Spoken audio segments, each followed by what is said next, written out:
Welcome to This Explainer. Look, if you've been following the news lately, you know the skies have gotten incredibly interesting. Today, we're going to take decades of sprawling lore, classified military tech, and these wild recent government disclosures and synthesize them into one cohesive timeline. Whether you're a longtime follower of this topic or you're just tuning in for the first time, we're going straight to the source material to uncover what is actually happening up there. And honestly, we have to start right here, with a truly shocking revelation made recently to the U.S. Congress. Former intelligence official David Grush explicitly stated, under oath mind you, that the government has recovered crashed craft and along with them, non-human biologics. I mean, this wasn't some late-night internet rumor. This was sworn testimony by a highly decorated official, and it thrust this entire subject straight onto the front page. Now, right off the bat, let's talk terminology to set a serious tone for our analysis. Notice how the government officially shifted from saying UFO to UAP, unidentified aerial phenomena? That's not just a PR rebrand. It's an official recognition that we are dealing with a legitimate, serious national security inquiry actively studied by defense departments. We are officially way beyond science fiction here. So, to navigate 80 years of history, here is our roadmap for This Explainer. 1. The modern UAP era. 2. Roswell and Area 51. 3. A global phenomenon. 4. Close encounters and lore. And finally, 5. Uncovering the truth. Section 1. The modern UAP era, from fringe to front page. Let's dive into the undeniable military encounters that basically validated the public's fascination. Picture this. It's 2004. Commander David Fravor and the USS Nimitz Strike Group encounter something off the coast of Mexico that completely defies our understanding of aerodynamics. They describe a white, 40-foot object shaped like a tic-tac. No rotors, no wings, absolutely no exhaust plumes. And Fravor said it moved abruptly over the water, literally bouncing around like a ping-pong ball. But what makes this encounter even more staggering is the telemetry. Radar operators watched these things drop from 20,000 feet right down to sea level in mere seconds. Think about that. No sonic boom, no structural destruction, just instantaneous, physics-defying acceleration. But jump forward to 2015, and the whole profile of this phenomenon shifts.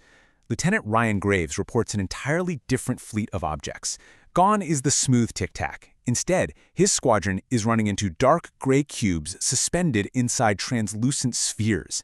And they were tracking these things flying effortlessly against 120-knot winds off the U.S. East Coast. Sometimes they'd stay airborne for up to 12 hours straight. Section 2. Roswell and Area 51, the origins of the lore. Now, to really grasp today's disclosures, you can't ignore the grandfather of all UAP mysteries. Area 51's evolution is wild. It starts in 1947 with the infamous Roswell crash, moves into the 50s as a top-secret U-2 spy plane testing site. Then in 1989, Bob Lazar basically blows the doors off the secrecy by claiming he actually worked there on alien tech, and all of that cultural buildup exploded into the massive Storm Area 51 internet prank in 2019. It really boils down to this massive tension between the immediate public claims and the military's eventual explanation. For decades, the public fully believed a flying saucer and non-human remains were recovered in Roswell. But fast forward to 1994 and the Air Force comes out and says, actually, it was debris from Project Mogul, which was this highly classified nuclear surveillance balloon used to listen for Soviet atomic tests. But here's the piece of the puzzle that just pours gasoline on the conspiracy fire. Remember Bob Lazar? In 1989, he claimed he was reverse engineering a captured craft, and he specifically said it was powered by a super heavy substance called Element 115. Well, the absolutely crazy part is that Element 115 didn't officially exist until human scientists synthesized it in 2003. That's over a decade after he named it. Section 3. A global phenomenon, beyond American borders. As captivating as the American lore is, the data clearly shows this is absolutely not just a U.S. obsession. We're seeing highly corroborated, deeply unexplained sightings worldwide. You've got mass sightings of giant triangular craft in Belgium.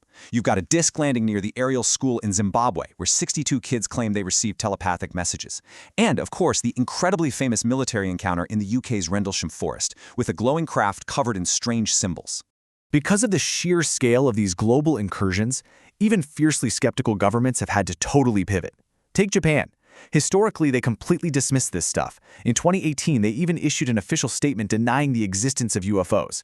But by 2020, they have a sit-down with the U.S. Defense Secretary and immediately issue orders for their military to start recording and tracking all UAP encounters, a complete 180. And digging into these global cases introduces some mind-bending alternative theories. Going back to that 1980 Rendlesham Forest encounter in England, an officer supposedly touched the craft and received a telepathic download of binary code. When they translated it years later, it produced this cryptic message mentioning an origin year 8100, which sparks this wild theory. What if we're not looking at extraterrestrials at all, but time travelers from our own future? Section 4. Close Encounters and Lore. Embracing the Bizarre.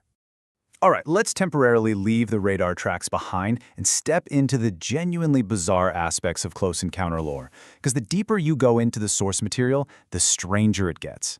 Going all the way back to 1953, witnesses report terrifying visits from men in black. And according to the lore, these aren't just government goons. They're described as unnatural, identical entities, often lacking eyebrows, who communicate telepathically and show up aggressively just to silence witnesses. And if you think this bizarre lore is ancient history, it's really not. Just look at May 2023 in Las Vegas. A terrified family calls 911 after a glowing object falls from the sky right into their backyard. They describe seeing 10-foot-tall, non-human beings with massive eyes. They even noted that the area around the supposed craft looked like it was shielded by some sort of blurry camouflage field. The responding police officers were literally caught on camera, totally baffled. Looking at all these different accounts naturally leads to wildly competing theories about where these beings actually come from. You've got the outer space camp. Maybe they descend from the stars or seed life via comets. But then you have the inner Earth theories, like Admiral Richard Byrd's alleged 1946 diary talking about a subterranean crystal city in Antarctica, or local legends of reptilian beings living deep inside Vietnam's massive Son Cave. It's a fascinating divide. Section 5. Uncovering the Truth. Secret Tech versus True Unknowns. So how do we finally cut through the noise and separate grounded reality from paranormal fiction? Well, let's look at the hard evidence. We have to acknowledge that during the Cold War, a huge chunk of the UFO sightings boom had a very terrestrial explanation. The CIA actually encouraged alien conspiracy theories. It was the perfect cover for testing top-secret spy planes. If a civilian spotted a silver SR-71 Blackbird screaming across the sky at 80,000 feet, the military was absolutely thrilled to let them believe it was a flying saucer. But here's the catch. Perfectly grounded explanations, like spy planes, simply cannot account for the physical evidence. I mean, geologists finding pristine, microscopic fragments of molybdenum and tungsten at a purported Roswell skip site, or Russian scientists digging up artificial tungsten nanoparticles buried 30 feet underground that are estimated to be thousands of years old? And what about ancient sites like Nan Madol in Micronesia, with millions of tons of stone giving off localized electromagnetic anomalies? And that brings us right back to the reality we are facing today. The U.S. government, specifically the Office of the Director of National Intelligence, has openly admitted in a preliminary report that some of these crafts are real, physical objects. Objects that remain stationary in fierce winds, maneuver abruptly, and travel at incredible speeds with absolutely zero discernible means of propulsion. Which leaves us with one massive, undeniable thought to take away from all this source material. If we strip away the hoaxes, the weather balloons, and the classified spy planes, who or what is really behind the wheel of the truly unexplained? Thank you for joining me for this explainer. Keep your eyes on the skies and definitely keep questioning what you see.